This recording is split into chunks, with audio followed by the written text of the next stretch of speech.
السلام علیکم ورحمۃ اللہ وبرکاتہ۔ میرے پیارے دوستو، اپنے بھائی کی مدد کرنا ہم پر فرض ہے، چاہے وہ ظالم ہو یا مظلوم ہو۔ یہ بات ہم کو سمجھ میں آتی ہے کہ مظلوم کی مدد کرنا ہم پر فرض ہے، لیکن ظالم کی کیسے مدد کی جائے؟ اسی سے متعلق حضرت نے بڑی تفصیل کے ساتھ ان باتوں کی وضاحت فرمائی۔ آئیے ہم حضرت ہی کے زبانی ان باتوں کی پوری وضاحت سنتے ہیں اور عمل کی نیت سے سنتے ہیں۔ اللہ کے رسول نے حکم کے لہجے میں فرمایا ہے، دیکھو اپنے بھائی کی مدد کرنا تم پر ہر حال میں فرض ہے۔ بھائی اگر مظلوم ہو تب بھی مدد کرنا فرض ہے، اور بھائی اگر ظالم ہو تب بھی اس کی مدد کرنا فرض ہے۔ صحابہ کی کیا شاندار تربیت ہوئی تھی اور کتنے سمجھدار بنے تھے صحابہ۔ صحابہ اسلام کو کس طرح سمجھتے تھے۔ میں جو رونا رو رہا ہوں اور کوئی سننے والا مجھے نہیں مل رہا کہ میں کیا کہنا چاہ رہا ہوں، بک رہا ہوں جنوں میں کیا کیا، کچھ تو سمجھے خدا کرے کوئی۔ مجھے ایک بھی سمجھنے والا نہیں مل رہا۔ میں یہ کہہ رہا ہوں کہ اسلام کو سمجھو۔ 50 60 70 سال کے ہو گئے، اکثر اسلام کو نہیں سمجھا اسلام۔ جب اللہ کے رسول سے یہ جملہ سنا صحابہ نے کہ تم کو اپنے بھائی کی مدد کرنی پڑے گی، چاہے وہ ظالم ہو چاہے مظلوم، تو صحابہ چپ نہیں بیٹھے۔ صحابہ نے بے شک کہہ کے سر نہیں ہلایا۔ صحابہ نے پوچھا، اللہ کے رسول ہم لوگ سمجھ نہیں پائے، اب تک تو آپ نے یہ سکھایا تھا کہ مظلوم کی مدد کرنی ہے، وہ چاہے بھائی ہو چاہے کوئی اور ہو، اور آپ نے یہ سکھایا تھا کہ ظالم کی مدد بالکل نہیں کرنی، چاہے وہ تمہارا سگا بھائی ہو۔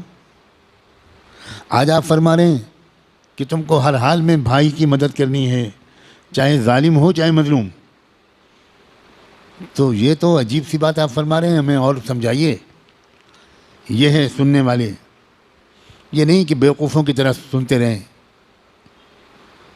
کان کھول کر دماغ کھول کر صحابہ سنتے تھے، اور جب ایک بات انہوں نے ایسی سنی جو اب تک ان کی اسلام کی سمجھ سے جوڑ نہیں رکھتی تھی، تو وہ ادب کی وجہ سے چپ نہیں بیٹھے، انہوں نے سوال کیا۔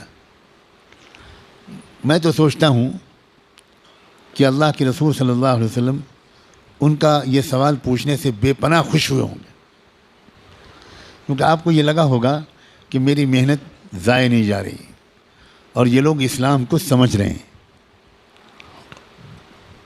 تب آپ نے جواب میں تشریح فرمائی کہ ہاں، ظالم کی مدد کرنے کے بارے میں جو میں تم سے کہہ رہا ہوں، اس سے میری مراد یہ ہے کہ تم کو اس کو ظلم سے روکنا ہے، ظلم نہیں کرنے دینا، یہ اس کی مدد ہے۔ کاش کے مسلمان اس پر عمل کر رہے ہوتے تو آج دنیا میں اس قدر ظلم نہ ہو رہا ہوتا۔ کوئی ایک آدھ بندہ ظلم کے خلاف بولتا ہے، قوم اس کو اکیلا چھوڑ دیتی ہے، وہ اکیلا مارا جاتا ہے۔ اگر قوم ساتھ کھڑی ہو اور پوری قوم کو ایک بات کا احساس ہو کہ ظلم سے روکنا ہماری ذمہ داری بھی ہے، خالی فلاں حضرت کی نہیں ہے۔ ہماری ذمہ داری یہ نہیں ہے کہ ہم بیان سن کر داد دے دیں، تالی بجا دیں، تعریف کرتے ہیں کہ واہ واہ ایک ہی بندہ ہے جو بول رہا ہے، اس سے زیادہ تو دھوکے کی کوئی بات ہی نہیں ہے۔ یہ تو فریب ہے۔ آپ اپنے لوگوں کو دشمن کے حوالے کر رہے ہیں۔ آپ خود غافل رہ کر ظلم سے روکنے کے سلسلے میں سینکڑوں بار آپ کو پکارا جاتا ہے اور آپ سر ہلاتے رہتے ہیں اور آپ کی سمجھ میں نہیں آتا۔ یہ بات صحیح نہیں ہے۔